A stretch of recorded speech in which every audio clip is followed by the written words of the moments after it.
Kepada sidang jemaat yang dikasihi Tuhan, sebelum kita masuk dalam ibadah raya pada sore hari ini, kembali saya ingin menyapa kepada kita semua. Selamat sore, sidang jemaat semua. Shalom.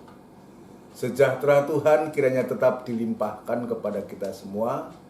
Mari saudara sekalian, hari yang penuh rahmat ini kita akan gunakan untuk kita bisa beribadah, dan kita tundukkan kepala sejenak untuk kita menyerahkan ibadah ini kepada Tuhan.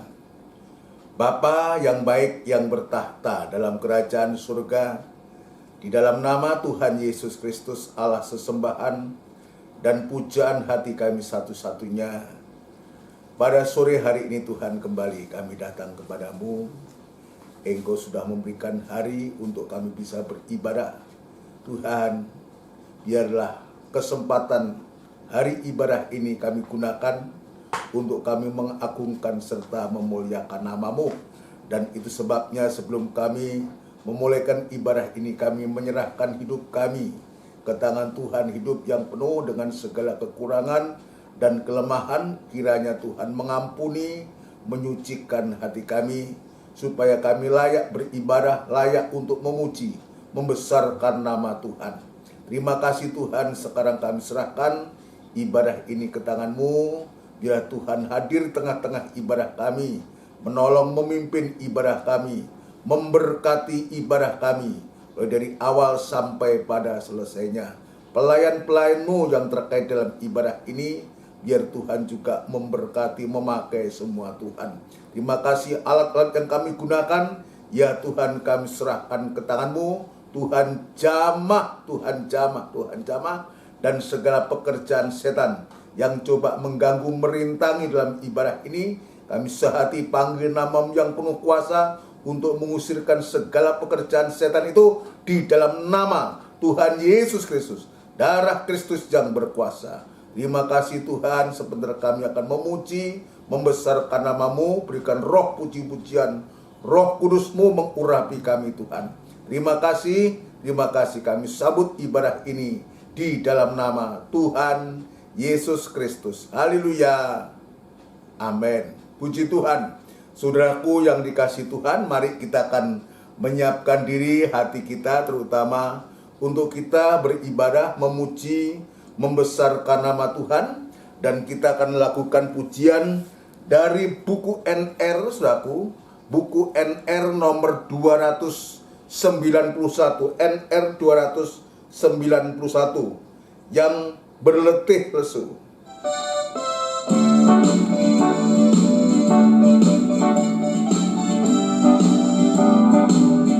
Yang berletih lesu, marilah datang kepada Yesus. Yang berbeban berat, marilah datang padanya. Yang punya masalah, datang pada Yesus. Dia akan memberi kelegaan kepadamu. Hanyalah Yesus, oh Yesus, sahabatku. Hanyalah Yesus, oh Yesus, penolongku.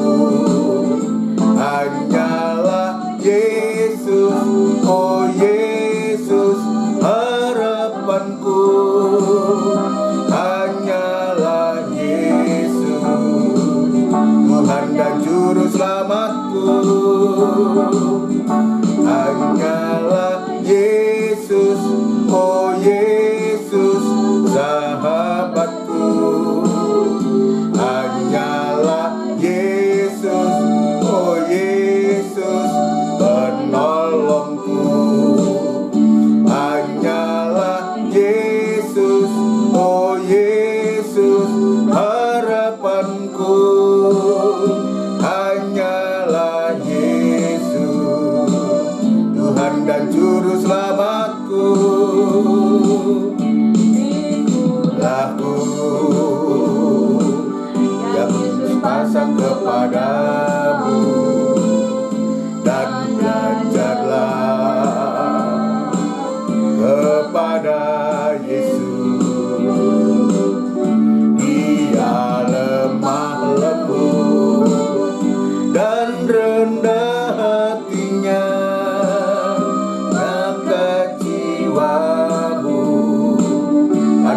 dapat ketenangan.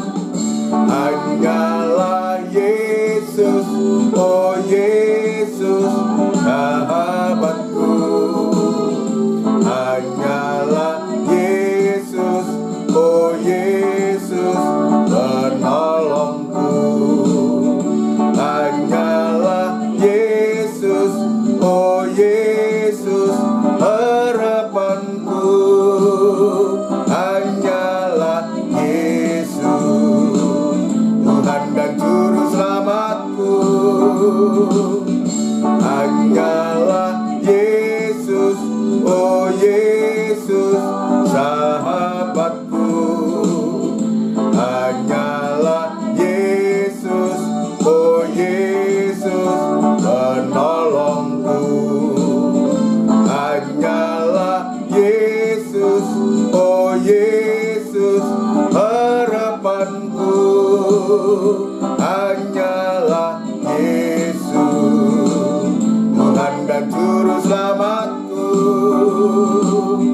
Hanyalah Yesus, Tuhan dan Juru Selamatku. Haleluya, haleluya. Puji Tuhan, haleluya. Pujian ini merupakan satu undangan kepada kita semua yang berletih lesu, ya, yang berbeban berat. Datanglah kepada Yesus. Dia akan memberikan suatu kelegaan. Apapun yang sedang kita hadapi, kalau kita rasa lelah, hati lelah, pikiran lelah, ya, biar kita datang. Sebab dialah yang mampu untuk memberikan kepuasan, kelegaan, ketenangan kepada kita semua. Pujian ini tertulis dalam Injil Matius pasal 11 ayat 28 mulai. Ya, puji Tuhan. Kita akan lanjutkan satu pujian untuk kita masuk dalam firman Tuhan. Kita akan melakukan pujian dari buku NR 232. 232. Agung dan mulia Tuhanku. Ya. 232.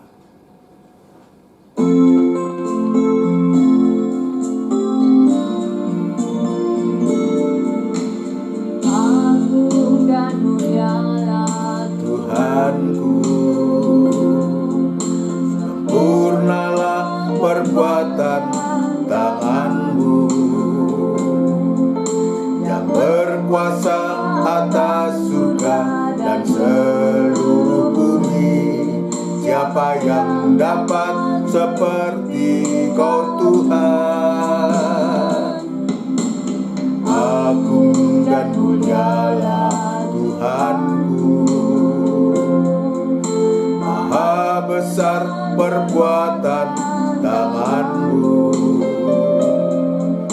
Aku datang dan bersujud dalam hadirat-Mu, memuja Engkau seumur hidupku.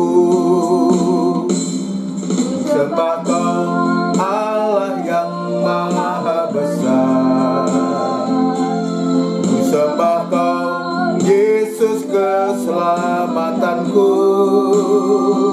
Ku sembah Kau Roh yang kudus kekuatan hidupku.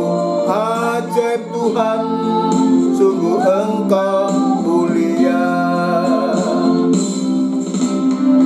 Haleluya.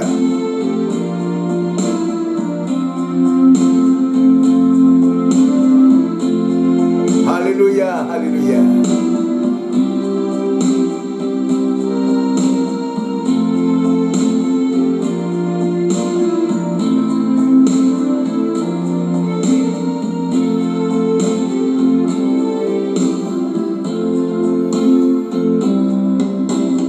Agung dan mulialah Tuhanku, sempurnalah perbuatan tangan-Mu yang berkuasa atas surga dan seluruh bumi. Siapa yang dapat seperti Kau Tuhan. Agung dan mulialah Tuhanku, maha besar perbuatan tangan-Mu. Aku datang dan bersujud dalam hadirat-Mu, memuja Engkau seumur hidupku. Ku sembah Kau Allah yang maha besar. Ku sembah Kau Yesus keselamatanku. Ku sembah Kau Roh yang kudus kekuatan hidupku. Ajaib Tuhan, sungguh Engkau mulia. Ku sembah Kau Allah yang maha besar. Ku sembah Kau Yesus keselamatanku. Ku sembah Kau Roh yang kudus kekuatan hidupku. Ajaib Tuhan, sungguh Engkau mulia. Ajaib Tuhan, sungguh Engkau mulia. Haleluya. Bersama kita tundukkan kepala. Kita akan berdoa untuk firman Tuhan. Haleluya. Kita tundukkan kepala. Benar Tuhan, Engkaulah Allah yang maha besar, Allah yang menjadi sesembahan kami semua sidang jemaat-Mu. Tuhan, kami sudah memuji, membesarkan nama-Mu. Dan saatnya Tuhan kami akan belajar lagi untuk membaca firman-Mu, untuk mendengarkan firman-Mu. Ya Tuhan, sekali lagi berkemurahanlah kepada kami semua. Tuhan, menyucikan hati kami, membersihkan hati kami dari perkara-perkara yang jahat, dari perkara-perkara yang najis, untuk supaya firman-Mu boleh mendapatkan tempat yang terutama dalam hati kami Tuhan. Terima kasih Bapa di surga, terima kasih urapi firman-Mu, dan urapi kami sekalian dalam pengurapan yang datangnya dari Tuhan sendiri. Terima kasih Bapa di surga, terima kasih gereja-gereja lain yang bersamaan beribadah semacam di tempat ini.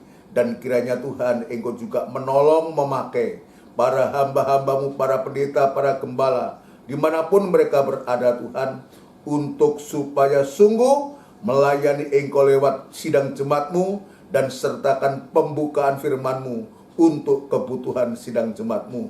Urapan yang sama Engkau nyatakan kepada setiap hamba-hamba-Mu Tuhan. Terima kasih hamba-Mu tetap berserah diri kepada-Mu.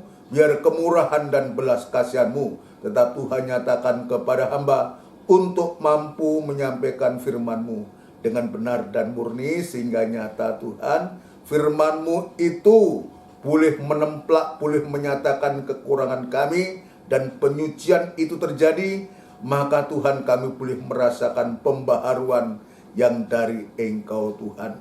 Terima kasih Bapa, sidang jemaat-Mu yang saat ini bersama-sama berada di rumah mereka masing-masing. Ya Tuhan, kiranya Engkau menolong, dudukkan dengan tenang, damai sejahtera-Mu ada, dan tetap memberikan hati yang selalu merindukan perkataan-Mu Tuhan. Terima kasih Bapa di surga, terima kasih di dalam nama Tuhan Yesus Kristus kami alaskan doa dan sembahyang kami. Haleluya, haleluya. Amin. Puji Tuhan. Saudaraku yang dikasihi Tuhan, sekali lagi sebelum kita masuk dalam pemberitaan firman Allah, ya saya mengucapkan selamat sore, shalom, sejahtera Tuhan kiranya tetap dilimpahkan kepada kita semua. Kita bersyukur, kita berterima kasih pada hari ini, minggu yang terakhir di bulan Maret ini, kita masih boleh mendapatkan kemurahan Tuhan untuk kita bisa beribadah bersama-sama. Biarlah waktu-waktu dan kesempatan yang ada ini, setelah kita 6 hari bekerja, seharian dalam seharian, ya dalam hari ini hari Minggu, mungkin ya seharian ini jam-jam ibadah di gereja-gereja manapun juga, dan kita berkesempatan untuk beribadah di sore hari ini, biarlah kita gunakan waktu ini sungguh-sungguh untuk kita bisa beribadah serta memuliakan Tuhan. Lebih daripada itu, kita sangat membutuhkan firman Allah di hari-hari ini, saudaraku. Ya, kita sedang memeriksa firman Tuhan, ya, yang berkaitan dengan halangan yang kedua, yaitu angin kencang. Angin kencang, angin keras, angin kencang, atau angin sakal, saudaraku. Ya, angin kencang. Dan angin ini kita bisa melihat juga kita di Surabaya dan sekitarnya ini, di hari-hari terakhir ini juga banyak kita diperhadapkan dengan angin. Ya, angin badai, banyak pohon tumbang, ya, banyak rumah-rumah yang sengnya atau apa terangkat, saudara, dan semua. Jadi ini bukan hal yang biasa, apalagi angin yang kita pelajari ini bukan angin-angin yang nampak dan kasat mata bisa menumbangkan pohon-pohon dan semuanya, saudara. Ini lebih dari itu. Lebih dari itu. Angin yang dimaksud di sini yang kita sudah pelajari ini merupakan binatang buas. Ya, perwujudan daripada munculnya nabi palsu dari dalam bumi, binatang buas yang datang dari bumi ini, dalam bumi ini, wujudnya adalah nabi palsu, saudaraku. Wujudnya nabi-nabi palsu, nabi tapi palsu. Ya, kalau ada nabi palsu, tentu juga ada Kristus palsu. Ya, ada Kristus palsu, ada nabi palsu, saudaraku. Ya, ada malaikat-malaikat yang menyamar sebagai malaikat terang, saudaraku. Apa yang disampaikan oleh nabi-nabi palsu ini, saudaraku? Yang pasti nabi palsu ini dengan segala pengajarannya, ya, ungkapan kata-kata, ajaran-ajaran yang disampaikan oleh nabi palsu ini, yang merupakan suatu halangan yang luar biasa untuk menghalangi, tujuannya untuk menyesatkan gereja Tuhan, menyesatkan anak-anak Tuhan, khususnya di akhir zaman ini, ya, mendekati kedatangan Tuhan yang kedua kali. Berarti Tuhan berupaya juga untuk supaya tubuhnya segera terbentuk, tapi di balik itu juga masih ada halangan-halangan. Ya, dalam bentuk atau wujud pengajaran-pengajaran sesat, pengajaran-pengajaran palsu yang dibawakan oleh nabi-nabi palsu. Dia menghendaki untuk supaya tubuh Kristus ini tidak terbentuk, mempengaruhi gereja Tuhan, anak-anak Tuhan. Kalau boleh, saudara sekalian, ya, anak Tuhan, gereja Tuhan tidak masuk dalam proyek pembangunan tubuh Kristus, tapi akan masuk kepada proyek pembangunan tubuh Babel. Nah, ini hanya dua alternatif. Kalau tidak pembentukan tubuh Kristus, ya pembentukan tubuh Babel ini, saudaraku. Nah, kita tinggal memilih, dan saya sebagai hamba Tuhan, sebagai gembala, saudaraku, harus menyampaikan pengajaran yang benar, lawan kata daripada pengajaran palsu, pengajaran yang sesat. Maka setiap gereja Tuhan, anak-anak Tuhan, hamba-hamba Tuhan, ya, harus menyampaikan berita firman Allah yang benar dan murni. Artinya harus menyampaikan firman Allah yang bersumber dari Alkitab, ya, yang dijelaskan oleh Alkitab pula, tidak ditafsirkan menurut keinginan manusia ini, tidak ditafsirkan menurut unek-unek kita, tapi kita kembali kepada Tuhan. Ayat menerangkan ayat, untuk supaya pemberitaan firman Allah itu sepenuhnya adalah firman Tuhan. Sepenuhnya firman Tuhan. Ini angin, ya dalam arti nabi-nabi palsu, ya binatang buas yang keluar dari dalam bumi ini, nabi palsu dengan pengajarannya, saudara. Ya, yang begitu dahsyat di hari-hari ini, dan kita sudah banyak memeriksa tentang itu, saudara. Ya, memang itu juga akan terjadi justru menjelang kedatangan Tuhan yang kedua kali. Tuhan mengingatkan dalam Injil Matius pasal 24, saudaraku. Ya, penyesatan ini. Penyesatan ini. Coba kita membaca, saya teringat ayat itu, Injil Matius, saudaraku. Injil Matius pasal 24, saudaraku ya. Injil Matius pasal 24.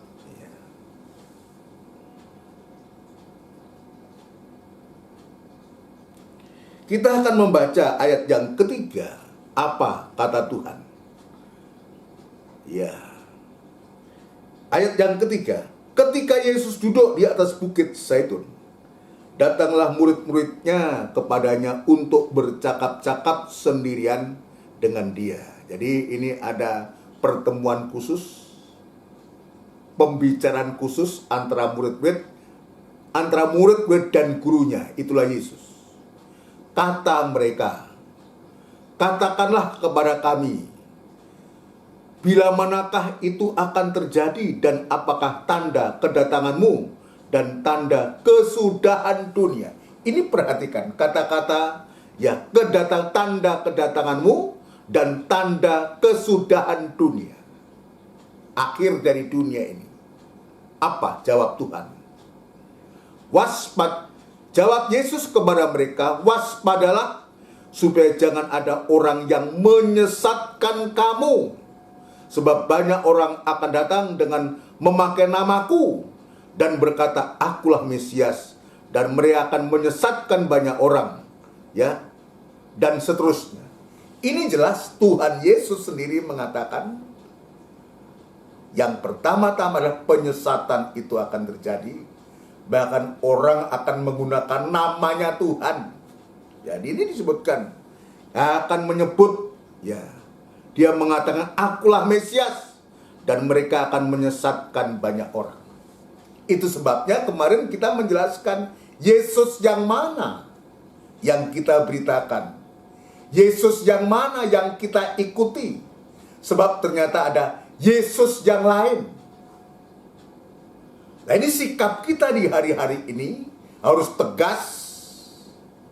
Yesus yang mana yang kita ikuti itu? Tidak lain adalah Yesus yang tersalib. Yesus yang tersalib. Yesus yang sudah mati. Yesus yang sudah bangkit. Yesus yang sudah naik. Dan Yesus yang akan datang yang kedua kali. Ini yang kita ikuti, ini yang kita sembah.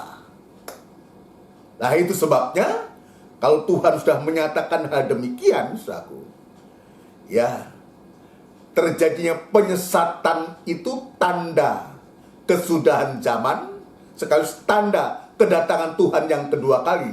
Jadi tidak heran, saudaraku, kalau saja rencana Allah ini sedang dicanangkan kepada kita, untuk supaya gereja Tuhan, anak-anak Tuhan dibawa masuk dalam rencana Allah dalam rangka pembangunan tubuh Kristus ini, saudara.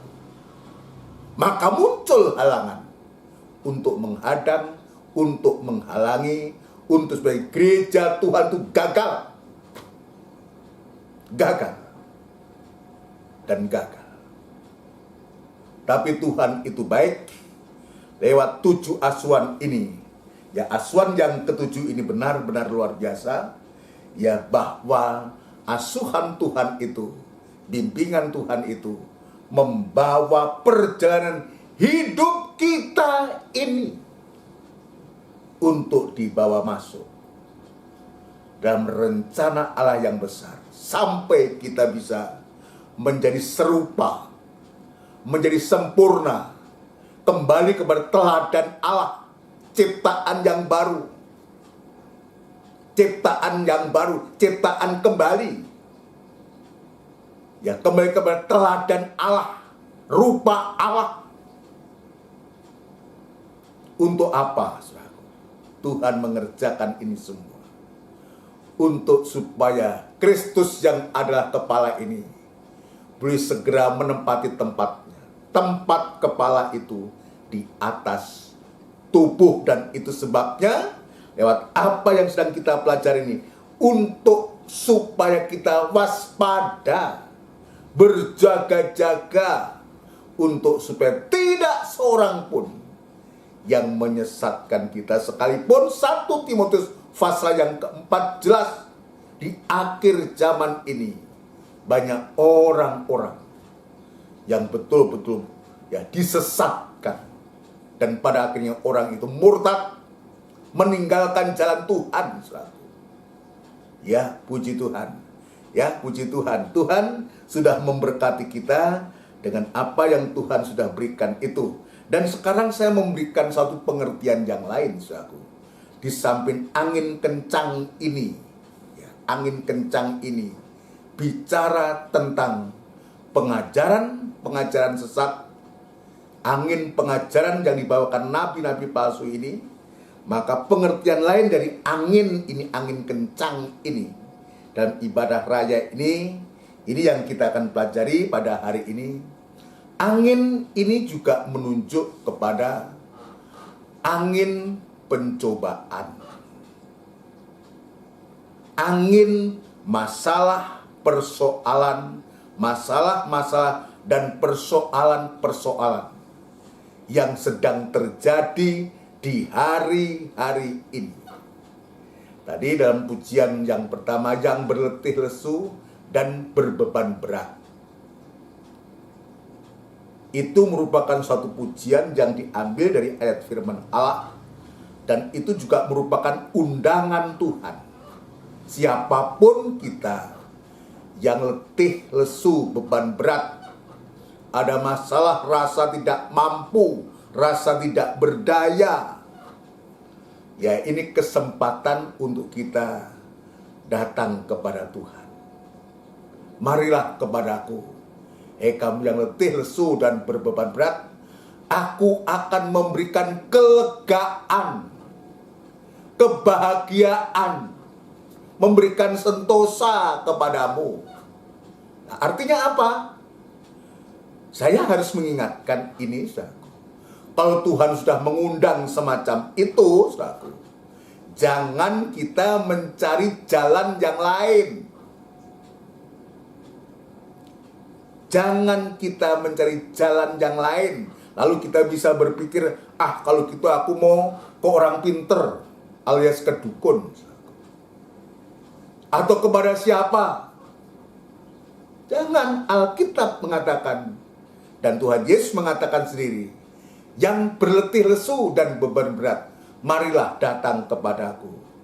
Aku akan memberikan suatu kelegaan, memberikan suatu keterangan. Ini yang tepat. Dan saya selalu mengatakan, jika ada jemaat yang ada masalah, persoalan, selalu saya pesankan, jangan cari jalan yang lain. Kembali kepada Tuhan ketika kita tidak mampu, ketika kita tidak berdaya. Saatnya untuk kita datang kepada Tuhan. Kalau kita sudah tidak bisa berkata-kata apa-apa, karena beratnya masalah itu, persoalan itu, cukup sebut nama Yesus. Yesus tolong. Ketika Petrus mau tenggelam, saudaraku, nanti kita akan periksa itu. Yang Petrus lakukan tidak yang lain. Tolonglah, Yesus tolonglah. Dan Yesus ketika Petrus itu dia mengulurkan tangannya, maka Yesus dia mengangkat tangannya. Petrus rasa tidak mampu, rasa tidak berdaya. Maka Tuhan Yesus dia menurunkan tangannya untuk menyambut kehidupan-kehidupan yang tidak berdaya, tidak mampu, yang menyerah. Itu sebabnya sekali lagi, jangan kita mencari jalan yang lain untuk kita mencari penyelesaian. Jadi ini angin pencobaan ini di hari-hari ini, saudaraku, juga sedang terjadi. Ayo kita akan membaca, saudaraku, membaca dari suratan Yakub. Nanti kita akan bisa melihat ada dua angin di sini, ya. Angin pencobaan, tapi juga angin ujian. Kita akan bisa membedakan nanti, ya. Ya, angin atau pencobaan itu ya yang dihasilkan dari sesuatu, juga ada angin yang lain yang dihasilkan dari sesuatu. Maka jawabannya kita akan membaca Yakobus pasal yang pertama. Kita akan masuk lewat sana dulu, saudaraku. Sebelum kita masuk dalam cerita, saudaraku, saya akan menunjukkan ini. Yakobus pasal yang pertama, ayat yang ke-12. Saudara nanti bisa membaca perikopnya. Di sana disebutkan pengujian dan pencobaan. Jadi ini tidak mungkin tidak ada artinya.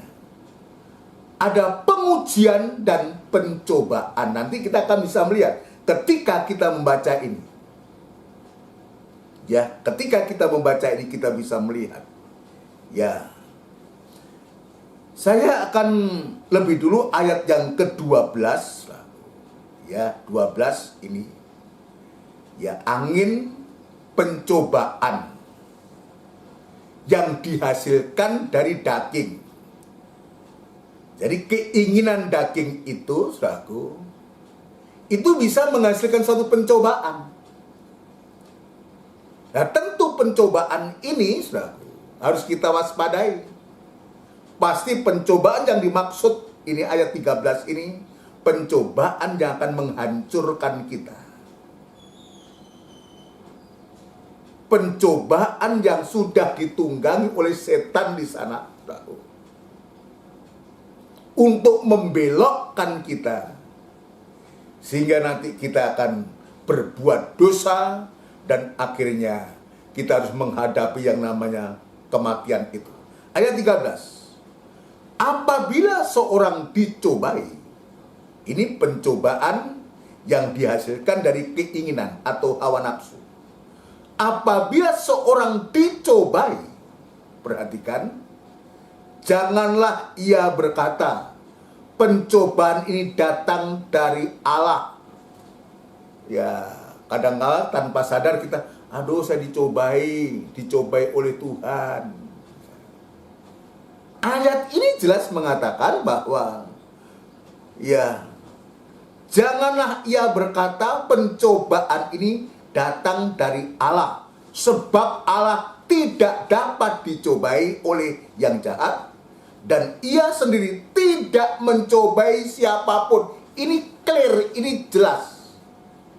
Allah tidak dapat dicobai, tapi juga Allah tidak pernah mencobai siapapun.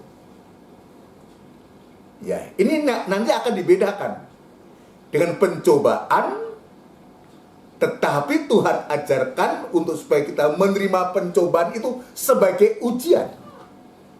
Kalau ayat yang kita baca ini jelas, pencobaan yang dihasilkan ya dari keinginan kita. Jadi kita harus garis bawahi dulu. Allah, sebab Allah tidak dapat dicobai oleh yang jahat, dan ia, itulah Allah sendiri, tidak mencobai siapapun.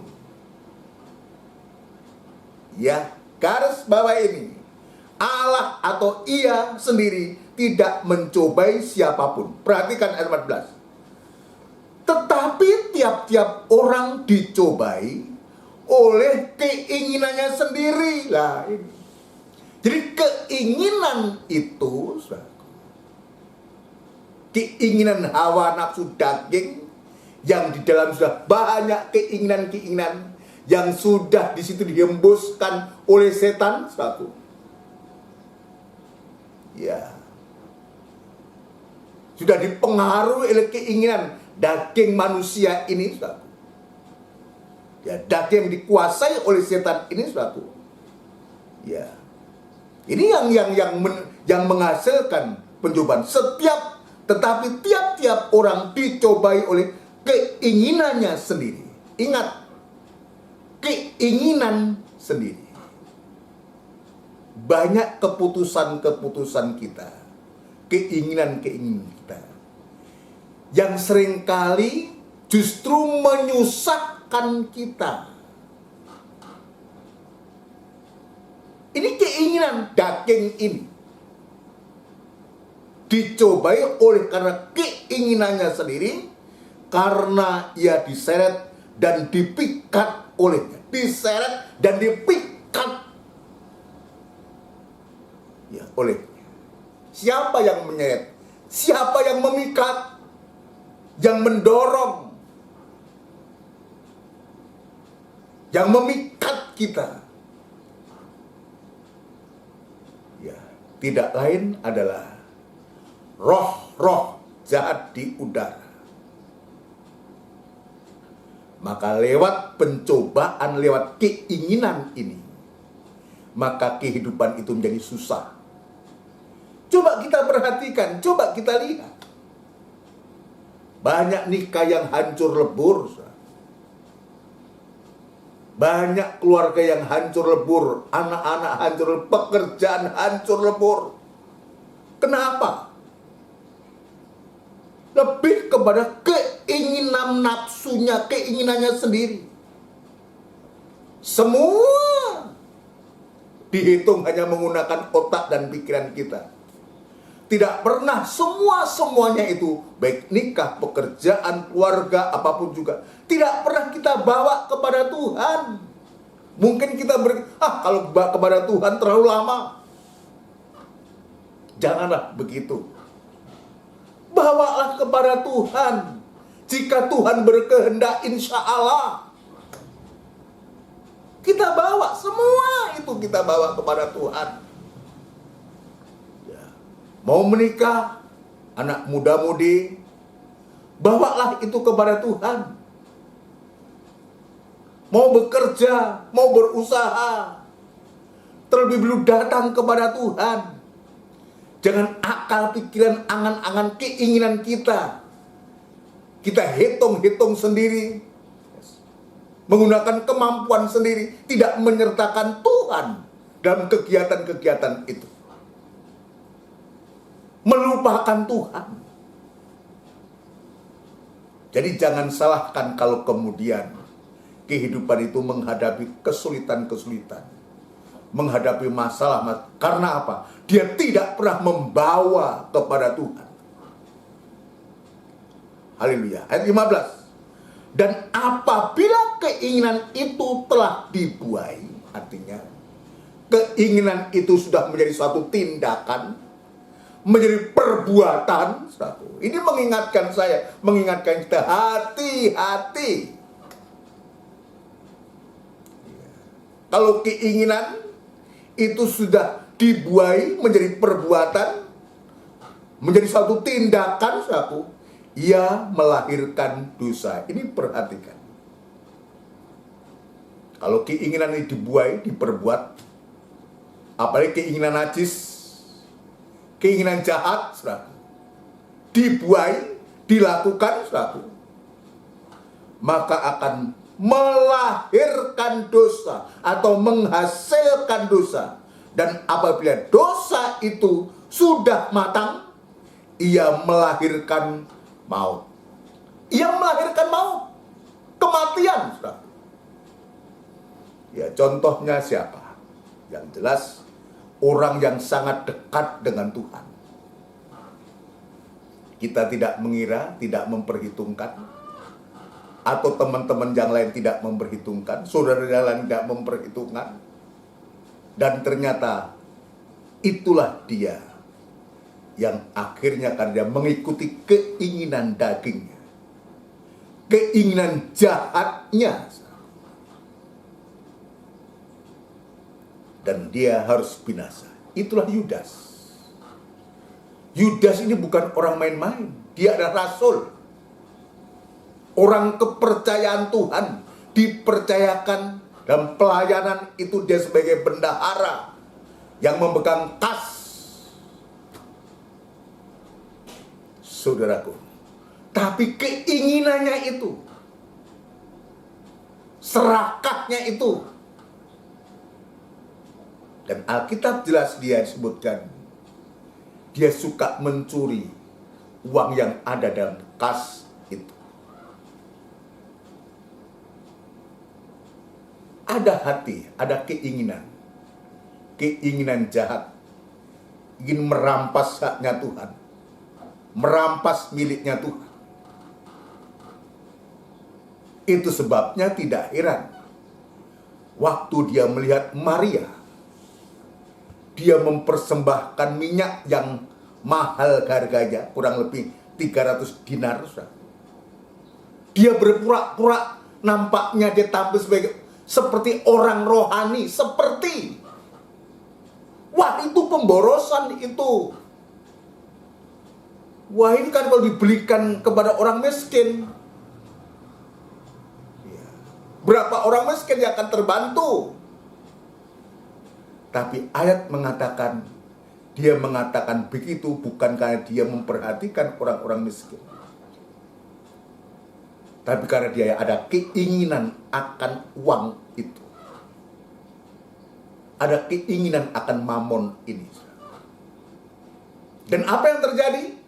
Nanti saudara bisa membaca, atau lebih baik kita baca, sebagai contoh kita lihat, pencobaan yang dihasilkan dari keinginan sendiri, keinginan hawa nafsunya. Itulah Yudas. Saya memberikan salah satu contoh. Yudas, orang yang dekat dengan Tuhan. Yohanes pasal 12.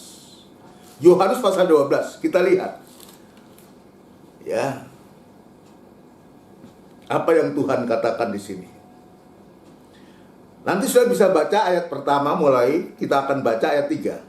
Maka Maria mengambil setengah kati minyak narwastu murni yang mahal harganya, lalu meminyaki kaki Yesus dan menyekanya dengan rambutnya, dan bau minyak semerbak di seluruh rumah itu. Ini perbuatan yang baik. Dan Tuhan Yesus mengatakan, dia melakukan hal, biarkan dia melakukan hal ini mengingat hari penguburanku. Dari pihak Tuhan ini sesuatu yang baik.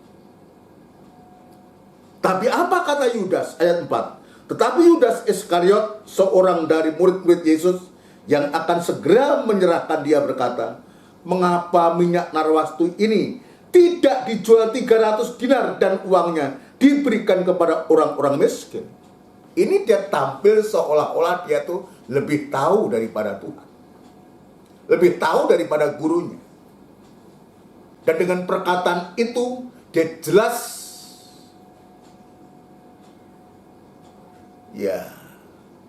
kalau secara manusia sangat menyinggung gurunya.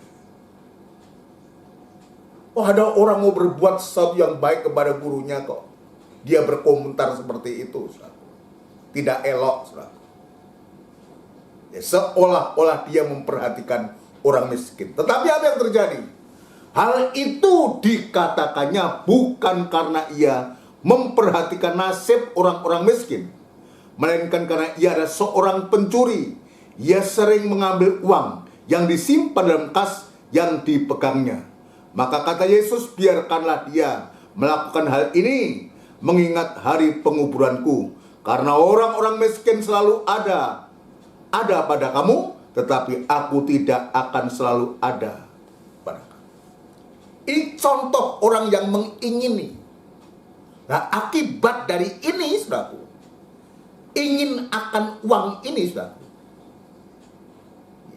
maka akibatnya dia ada keinginan jahat, dan itu betul-betul dilakukan oleh Yudas. Dia bersekongkol dengan imam-imam dan tua-tua orang Yahudi dan menjual Yesus dengan harga 30 keping perak. Menjual gurunya. Coba kita lihat, yang kita lihat dari baca ini, keinginan akan uang, sampai dia keinginan jahat itu merasuk dalam hatinya, sampai dia menjual gurunya, menjual Tuhan Yesus. Dan ketika dia menyesal, tidak ada kesempatan. Dan pada akhirnya apa? Dia binasa. Dalam Injil Matius disebutkan dia gantung diri. Ngendat, saudara. Menggantung diri. Gantung diri. Saudara. Dalam Injil Matius pasal 27, saudara. Injil Matius pasal 27 di sana disebutkan, ya, kita akan bisa melihat akibat, saudara, keinginan ini.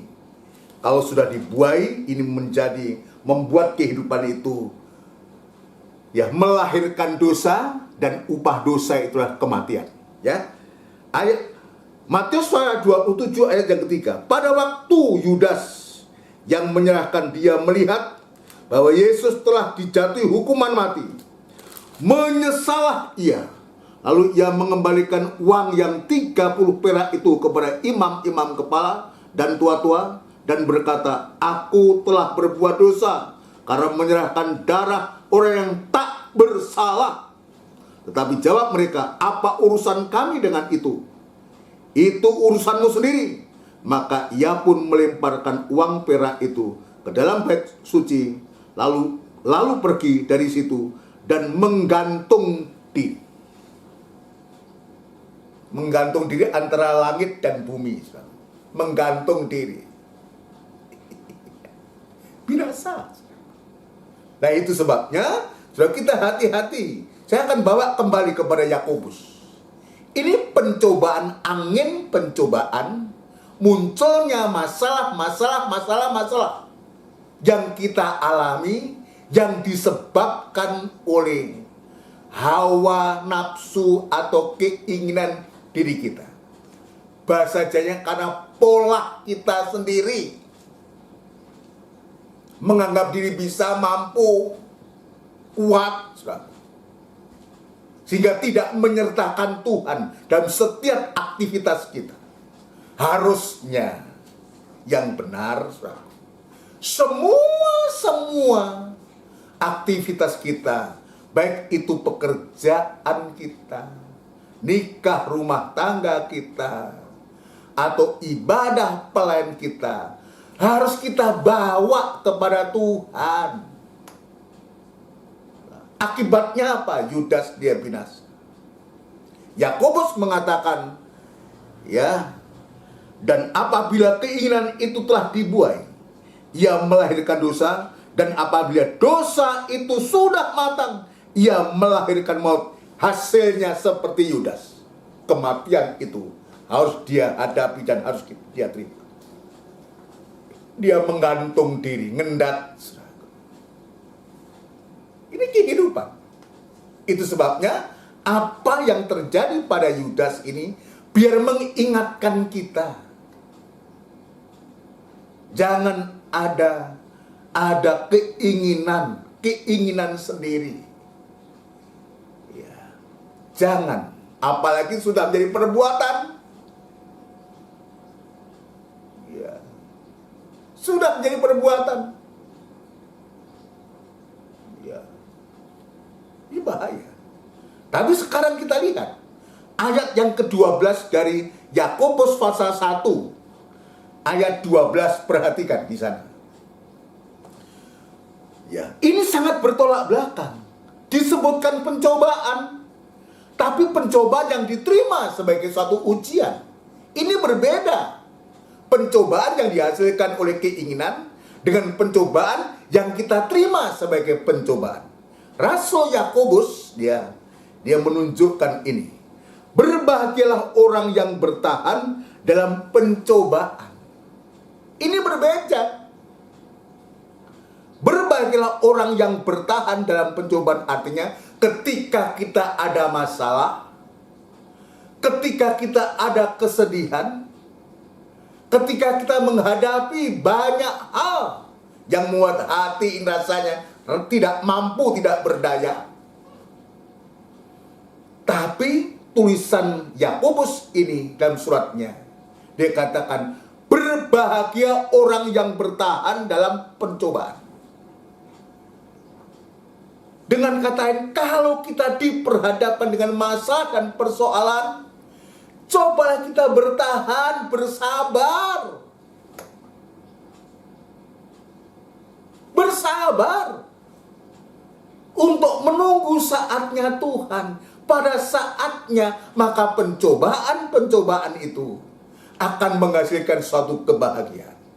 Berbagailah orang yang bertahan dalam pencobaan, sebab apabila ia sudah tahan ujilah. Ini kita lihat. Kalau pencobaan itu kita hadapi dengan sabar, dan kita terima itu sebagai suatu ujian kepada kita, perhatikan, ia akan menerima mahkota kehidupan yang dijanjikan Allah kepada barang siapa yang mengasihi Dia. Dari sini kita bisa melihat, ternyata ada pencobaan yang dihasilkan dari keinginan atau hawa nafsu, tapi ada pencobaan yang diterima sebagai ujian. Ini yang benar. Ini akan menghasilkan hasil, yaitu mahkota kehidupan yang dijanjikan Allah kepada barang siapa yang mengasihi Dia. Diterima sebagai ujian. Ayat yang kedua, saudaraku, coba kita akan membaca ayat yang kedua.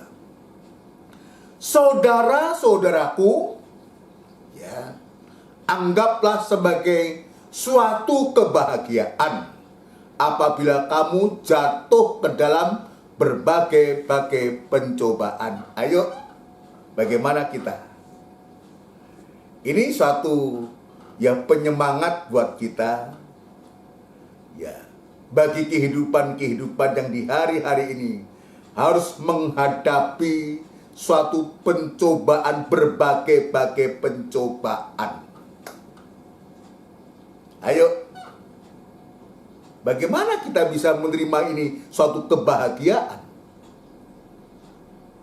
Ya. Kalau kita tidak menerima, kalau kita tidak bersama Tuhan, tidak mungkin untuk kita bisa dan mampu menghadapi ini. Untuk kita bisa berbahagia. Wong dicobai kok berbahagia, itu apa ini? Ini sangat bertolak belakang. Dunia begitu susah payahnya. Nanti kita baca dalam satu kisah, bagaimana Tuhan itu, Dia betul-betul menolong murid-murid saat itu. Nah, kita lihat, ya, sebab kamu tahu. Jadi ini kita diberitahu. Ketika ayat 2, anggaplah sebagai suatu kebahagiaan apabila kamu jatuh ke dalam berbagai-bagai pencobaan. Sebab kamu tahu, jadi dijelaskan ini. Dijelaskan sebab kamu tahu bahwa ujian terhadap imanmu lah. Ternyata sekarang diungkap. Tadi dalam ayat 12, bertahan dalam pencobaan. Tapi di sini disebutkan sebab kamu tahu bahwa ujian terhadap imanmu itu menghasilkan ketekunan. Nah, ini beda. Kalau keinginan itu dibuai, menghasilkan dosa, dan dosa itu kalau sudah matang, ia melahirkan kematian atau maut.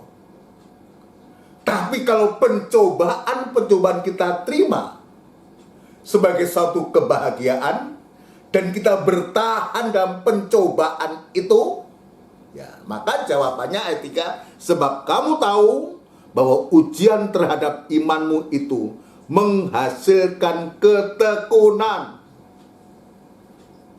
Tekun itu artinya apa? Terus menerus. Ya. Kita terima. Masalah persoalan itu jangan sebagai yang lain. Kita terima masalah persoalan itu bagaikan kita berbahagia terima pencobaan itu. Dan sekaligus kita terima sebagai ujian. Kalau itu kita terima sebagai ujian, sudah pasti akan menghasilkan ketekunan. Akan mendorong kita untuk kita berharap sepenuh kepada Tuhan. Tekun. Semakin kita diperhadapkan dengan masalah, semakin kita diperhadapkan dengan persoalan-persoalan, justru kita harusnya bersikap lebih dekat lagi kepada Tuhan.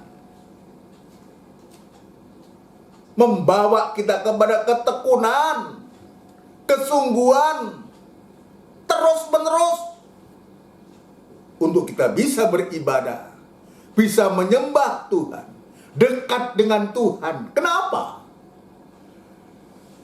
Sebab ayat mengatakan Allah itu, mata Tuhan itu tertuju kepada orang-orang yang benar. Siapa orang-orang benar ini? Adalah orang-orang yang tekun, yang berharap kepada Dia. Puji Tuhan. Ayat yang keempat. Dan biarkanlah ketekunan itu memperoleh buah yang matang. Ketekunan itu juga membutuhkan kematangan. Tapi sebaliknya, apabila dosa itu sudah matang, lah ini kebalikan. Kalau ketekunan itu sudah matang, menjadi matang, supaya kamu menjadi sempurna dan utuh dan tak kekurangan suatu apapun. Kalau ketekunan itu memperoleh buah yang matang, akan menghasilkan apa? Sampai suatu waktu kita tidak kekurangan. Akhirnya kita terpelihara oleh Tuhan. Tapi sebaliknya, kalau kita kalau dosa itu sudah matang, maka ia melahirkan kematian, kebinasaan. Contoh siapa? Yudas tadi, saudara. Yudas itu keinginan yang sudah dibuai sampai dia menjual Tuhan dengan harga 30 perak, 30 keping perak itu. Dan binasa dia. Kita tidak mau seperti itu. Memang kita harus akui banyak masalah persoalan yang harus kita hadapi. Baik masalah pekerjaan, masalah pribadi kita dengan Tuhan, masalah kita dengan kalau sudah bersuami, dengan suami, dengan istri, dengan anak, dengan orang tua, dengan siapapun juga. Ya, betul. Dengan pekerjaan-pekerjaan yang sekarang sedang kita perjuangkan ini, banyak masalah. Tapi biar semuanya itu kita terima. Dan kita terima untuk justru membawa kepada ketekunan. Membawa kita kepada penyerahan sepenuh kepada Tuhan. Dan di situ Tuhan tidak membiarkan mata Tuhan tertuju kepada orang-orang yang semacam ini. Orang-orang yang hancur. Bukan hancur binasa. Yang hatinya hancur, yang merindukan Tuhan. Puji Tuhan. Saya akan bawa kita kepada satu cerita ketika Tuhan izinkan. Jadi ada yang seizin Tuhan. Dalam bahasa Yakobus tadi, berbahagia orang yang ke dalam berbagai-bagai pencobaan, yang bertahan dalam pencobaan. Tapi juga ada masalah-masalah, justru itu seizin Tuhan terjadi. Untuk apa? Tadi saya katakan untuk menguji iman, untuk membawa kita tekun, untuk membawa kepada satu penyerahan. Apakah Tuhan membiarkan ketika Tuhan mengizinkan murid-muridnya harus menghadapi masalah persoalan? Tidak. Dia bertanggung jawab. Dia yang menyuruh. Dia yang mengizinkan. Dia juga yang menyelesaikan segala masalah dan persoalan itu. Asal kita taat dan dengar-dengaran. Itu persoalannya. Yang orang yang berbahagia dalam pencobaan, orang yang bertahan dalam pencobaan ini adalah orang-orang yang taat dan dengar-dengaran. Kalau dia tidak taat dan dengar-dengaran kepada firman, kepada perintah Tuhan, pasti dia akan mencari jalan yang lain. Dan dia tidak akan mengalami pertolongan Tuhan. Tadi saya mengatakan, kalau Tuhan yang mengutus, yang mengizinkan itu, pasti Tuhan juga yang akan serta.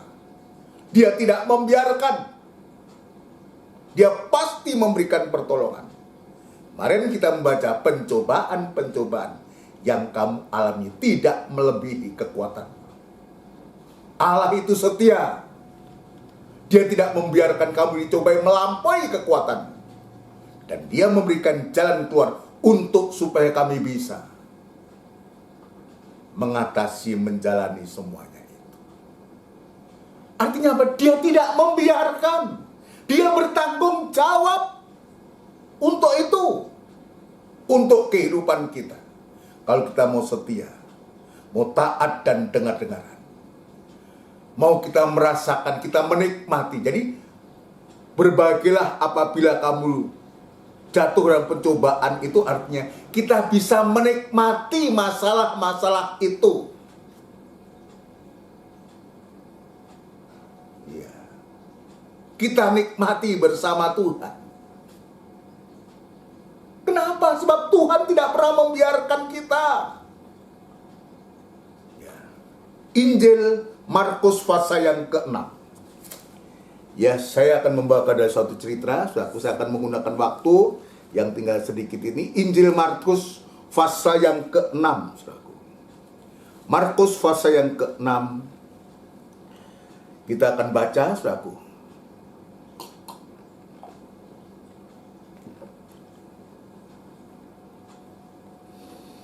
Ya, seringkali, saudaraku, kita mungkin berkata sendiri atau berkata kepada orang, aduh, aku ini terlalu banyak masalah, persoalan, masalah, silih berganti dan semua. Memang benar. Yang namanya hidup itu tidak luput dari segala masalah dan persoalan. Persoalannya adalah bagaimana ketika kita mengelola persoalan itu. Kita bawa kepada Tuhan, atau kita coba berusaha, berupaya sendiri ingin menyelesaikan masalah itu.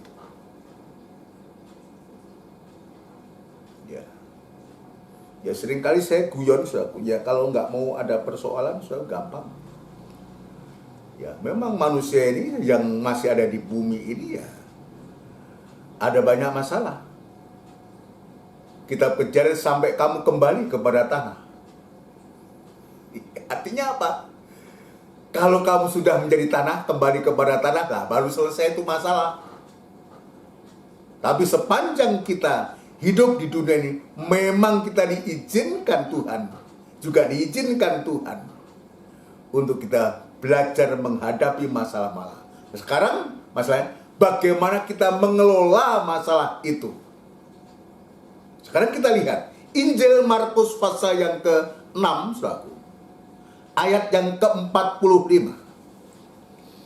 Ya, saya mengambil dari kisah Injil Markus, saudaraku, ya berbeda ya dengan Injil Matius. Ini sangat luar biasa, sederhana, saudaraku. Dalam Injil Markus pasal 6 ayat 45, sesudah itu Yesus segera memerintahkan murid-muridnya. Ini kata segera ini, sebelumnya ada satu peristiwa, saudaraku. Peristiwa apa? Peristiwa Tuhan Yesus memberikan makan 5.000 orang laki-laki, lain perempuan, lain anak, dengan 5 roti dan 2 ikan, dan masih lebih 12 bakul, dan beberapa ikan yang tersisa. Nah, setelah cerita itu, ya ayat sebelumnya, saudaraku, perikop sebelumnya, ayat 45 ini, perikopnya Yesus berjalan di atas air.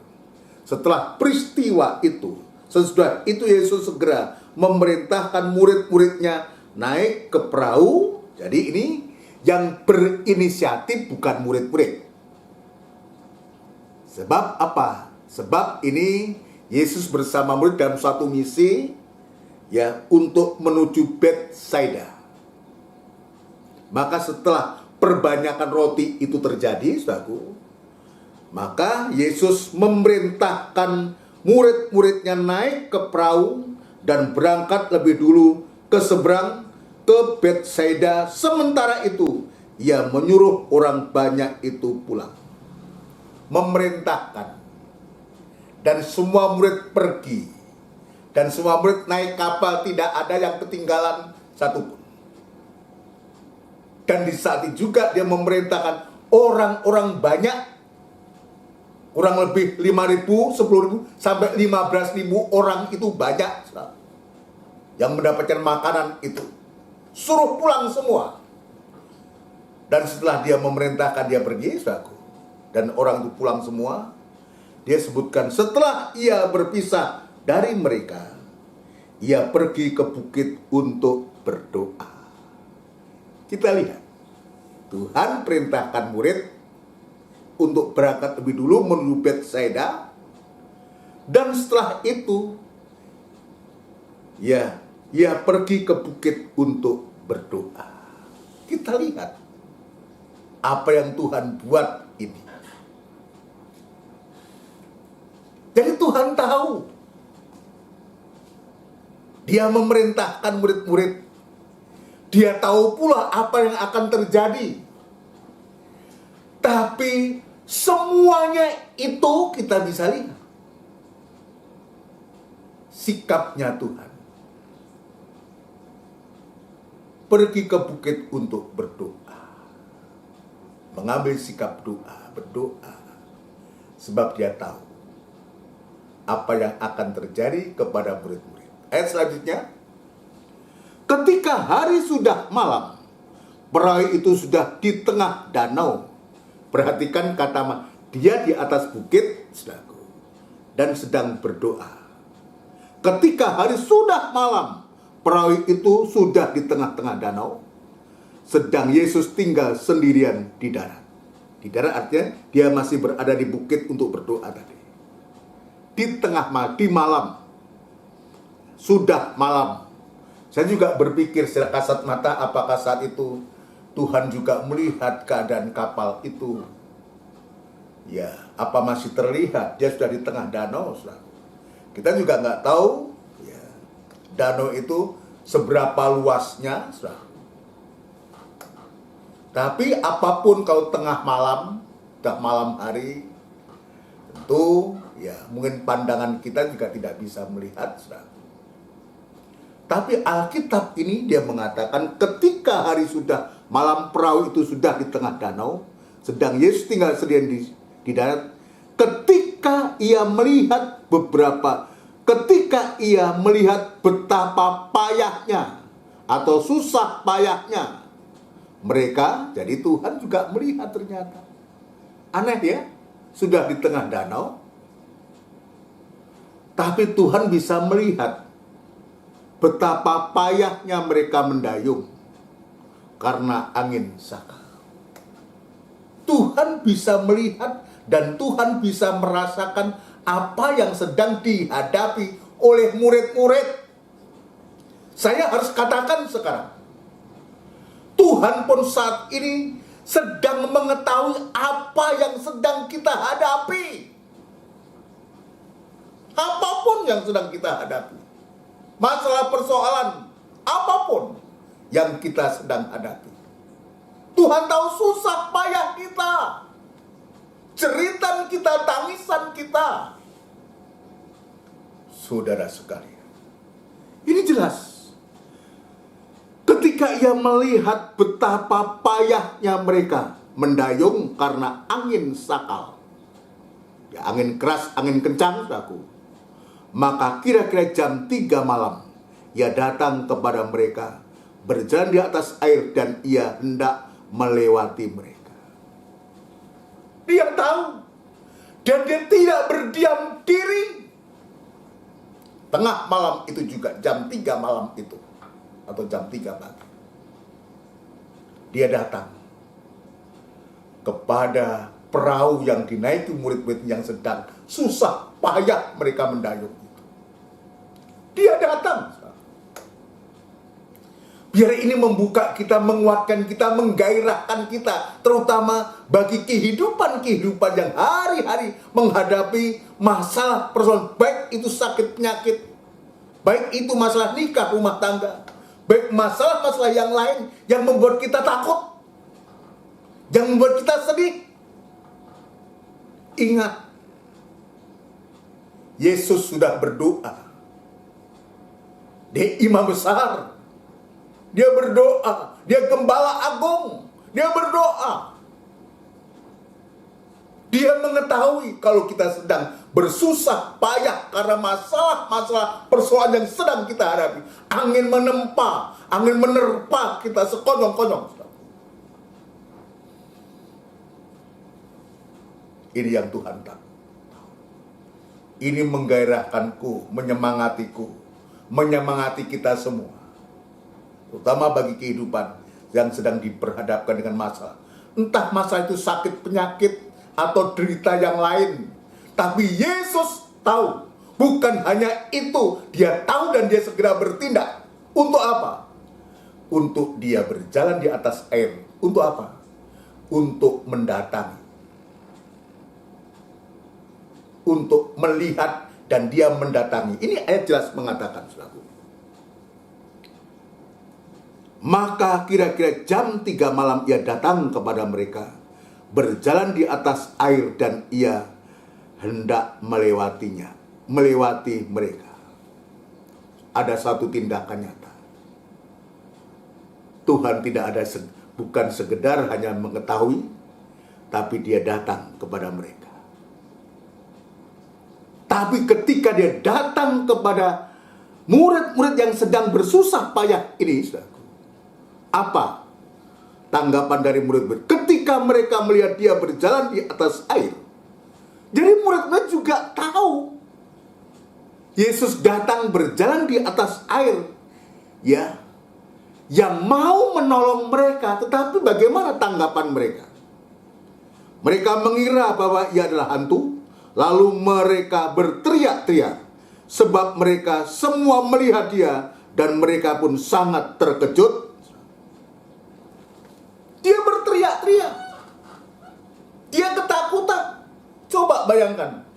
Dengan hadirnya Tuhan yang mau menolong dia, tapi justru pandangan murid-murid ini ketakutan karena dia melihat hantu.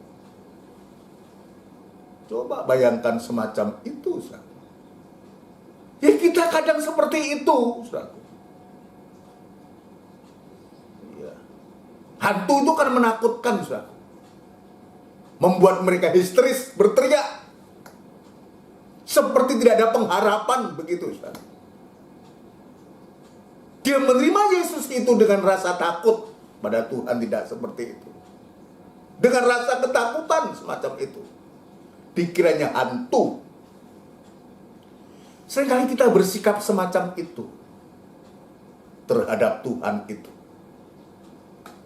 Ya, harusnya tidak demikian. Tapi kita lihat, ketika dia dalam ketakutan dan berteriak-teriak histeris ketika melihat Tuhan berjalan di atas air. Apa Tuhan marah? Juga tidak. Dalam Injil Markus ini tidak dijelaskan demikian. Mereka berteriak, mereka ketakutan, iya. Tapi apa yang Tuhan katakan?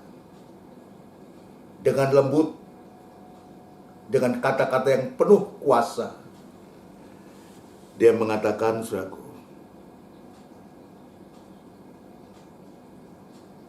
tetapi segera ia berkata kepada mereka. Kata segera ia berkata ini digaris bawahi. Artinya Tuhan tidak lambat, tidak berlambat-lambat. Ya, tetapi segera ia berkata kepada mereka, tenanglah, aku ini, jangan takut. Ketika murid-murid mengatakan, itu hantu yang menakutkan bagi mereka. Tapi dari pihak Tuhan mengatakan, tenanglah, aku ini. Artinya, aku ada di sini. Ini menunjuk hadiratnya Allah ada di sini. Jangan takut. Memang harusnya demikian. Ini betul-betul kalimat yang Tuhan ucapkan ini memberikan kekuatan, semangat, pengharapan kepada kita. Ketika ketakutan itu ya terjadi, tapi Tuhan sebaliknya, tenanglah, aku ini. Tenang. Aku ini, artinya Tuhan ada. Aku ada yang aku ada. Ya, waktu Allah berbicara kepada Musa, ya, siapa namanya? Kalau mereka bertanya siapa namanya, katakan, aku adalah aku yang ada yang aku ada. Artinya dia menunjuk hadiratnya ada. Jangan takut. Jangan samakan aku seperti hantu yang kamu takuti. Tenang. Jangan takut, jangan berteriak. Tenang, aku ada. Jangan takut. Ketika dia mengatakan demikian, ya, ayat yang ke-51, lalu ia naik ke perahu mendapatkan mereka, dan angin pun redalah. Mereka sangat tercengang dan bingung dan selanjutnya. Dia bukan hanya berkata, tenanglah, ini aku, jangan takut. Tapi dia sampai mendapatkan murid-murid. Dan dia naik ke atas perahu itu. Dan di saat itu pula, angin pun reda. Badai yang kencang itu reda. Artinya apa? Perlu pribadi Tuhan itu berada dalam perahu kehidupan kita. Berikan kesempatan ketika kita diperhadapkan dengan ketakutan, dengan masalah, sekeras apapun masalah itu. Berikan waktu, luangkan waktu, berikan kesempatan. Tuhan itu ada dalam perahu kehidupan kita.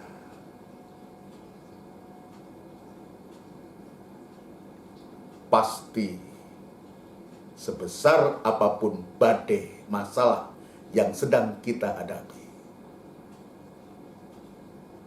akan menjadi reda. Itu sebabnya tadi dikatakan, marilah kepadaku, hei kamu yang letih lesu dan berbeban berat, aku akan memberikan kelegaan kepadamu. Amin, saudaraku. Ayo mulai dari saya, pelayan-pelayan Tuhan, imam-imam, siapapun, sidang jemaat semua, yang di hari-hari ini kita dihantui dengan rasa takut karena masalah-masalah yang sedang kita hadapi. Angin yang kencang, angin masalah menghantam kita bertubi-tubi. Tenang dan jangan takut. Kenapa Tuhan menggunakan kata tenang itu? Maka dijelaskan oleh suratan Petrus, ya, jadilah tenang. Untuk supaya apa tenang? Supaya kita bisa berdoa, supaya kita bisa menyembah kepada Tuhan. Ayat yang terakhir buat kita, 1 Petrus pasal yang keempat. 1 Petrus pasal yang keempat. Untuk apa tenang itu? Ya, 1 Petrus pasal yang keempat, ayat yang ke-7. Kesudahan segala sesuatu sudah dekat. Ya. Karena itu, kuasailah dirimu dan jadilah tenang supaya kamu dapat berdoa. Tenanglah, aku ini. Dia katakan tenang, aku ini ada, jangan takut. Sekarang saya mengambil tenanglah. Kenapa tenang itu penting buat kita? Untuk supaya ketika kita diperhadapkan dengan masalah persoalan apapun, dengan hati yang tenang, kita bisa menguasai masalah itu. Kita menjadi tenang. Tujuannya untuk supaya kita bisa tetap berdoa. Kita bisa berdoa itu artinya memberikan kesempatan untuk kita bisa berdialog dengan Tuhan. Bisa menyembah kepada Tuhan. Supaya apa? Supaya kita mendapatkan damai sejahtera Allah itu. Sekalipun mungkin belum saat itu masalah itu selesai. Tapi setidaknya damai sejahtera Allah itu ada dalam hati kita. untuk kita mampu menghadapi segala masalah persoalan apapun juga. Sampai benar-benar masalah itu, angin itu reda, masalah itu diselesaikan oleh Tuhan. Ayo kita datang kepada Tuhan. Ya, kita datang kepada Tuhan. Kasihnya Tuhan itu terhadap kita betul-betul tidak bisa dinilai, tidak bisa diukur oleh apapun juga. Kebaikan Tuhan itu terhadap kita. Jangan lupakan Tuhan. Jangan kita meniadakan Tuhan. Berikan tempat Tuhan yang terutama dalam hati kita. Persilahkan Tuhan itu ya naik dalam perahu, tinggal dalam perahu kehidupan kita. Kepada kita semua, kepada orang-orang tuaku, opa, oma, yang sudah lanjut umur, ayo tetap berikan waktu, kesempatan untuk Tuhan itu singgah, naik, ya, ada di dalam perahu kehidupan kita. Ya. Kepada orang-orang tua di masa tua, yang kita harapkan, kita butuhkan tentu damai sejahtera itu. Kalau demikian, persilahkan Yesus itu ada dalam hati kita. Damai sejahtera pasti ada. Dan angin pun akan menjadi reda. Kepada kita semua sama.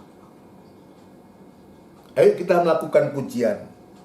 Tak terukur kasih-Mu. Tak terukur kasih-Mu dalam NR nomor 20. NR nomor 20 nomor 31 maksud saya. NR 31. NR 31. Tak terukur kasih-Mu. Haleluya.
disembah dengan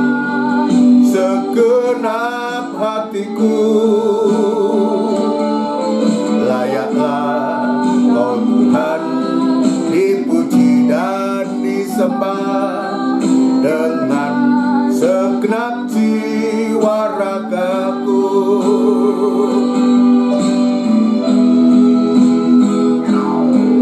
Layaklah Kau Tuhan dipuji dan disembah dengan segenap hatiku.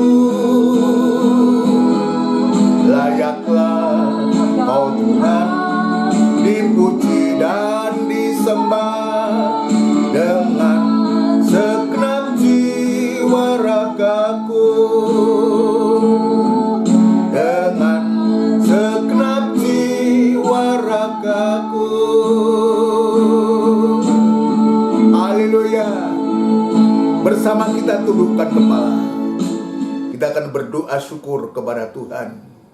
Terima kasih Tuhan, syukur kami panjatkan kepadamu untuk lawatanmu pada sore malam hari ini. Begitu indah, begitu luar biasa Tuhan. Kami tetap meyakini apapun yang sedang kami hadapi dan kami alami, sesungguhnya Engkau tidak pernah membiarkan kami.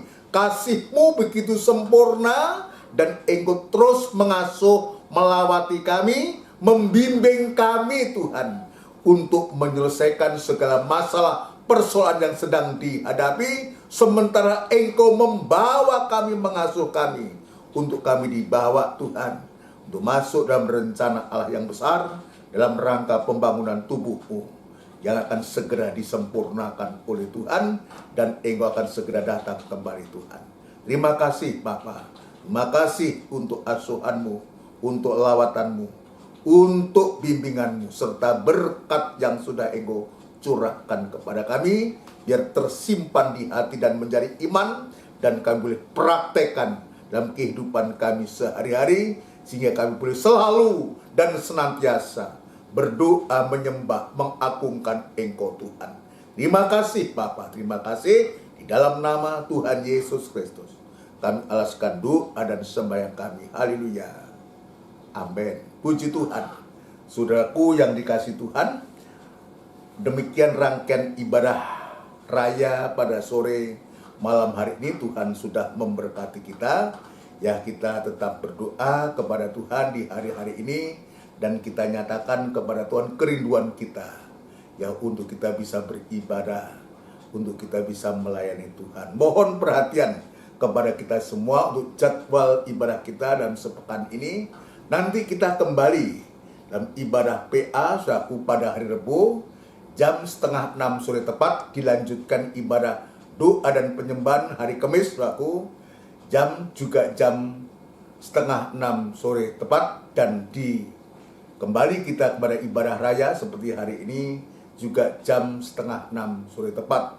Biar kita tekuni ibadah-ibadah ini saudara sekalian, biar Tuhan memberikan satu pertolongan kepada kita semua. Tuhan memberkati. Nanti kita akan berdoa saudaraku. Oh iya, nanti hari Minggu depan saudaraku, mumpung ingat ini itu merupakan minggu pertama saudaraku di bulan April tanggal 3 saudaraku. Ibadah raya disertai dengan perjamuan suci. Ya, untuk supaya saudara yang ingin mengikuti bisa mempersiapkan diri, ya, baik itu roti dan anggurnya. Ya, puji Tuhan. Nanti kita akan berdoa untuk seluruh sidang jemaat semua, baik di Trirejo yang ada di GKGM di Gunung Sari maupun di Pondok Chandra, atau di tempat-tempat lain yang mengikuti secara serantunda ini, saudaraku. Kita doakan semua, kita bawa kepada Tuhan. Itu semua jemaatnya Tuhan, kita bawa kepada Tuhan. Juga kita tetap berdoa untuk Bapak Draha, saudaraku, kita bawa dalam doa supaya Tuhan memberikan pertolongan, Tuhan jamah supaya hambanya ini ya pulih, sembuh, dan bisa kembali dalam pelayan-pelayan Tuhan. Percayakan juga kita berdoa untuk Pak Guantoro, saudaraku, yang saat ini kembali masuk rumah sakit, saudaraku, di RSAL. Biar Tuhan juga memberikan pertolongan yang ajaib. Orang-orang tua kita, biar Tuhan juga menolong, ya, memberkati masalah-masalah yang sedang dihadapi oleh jemaat Tuhan.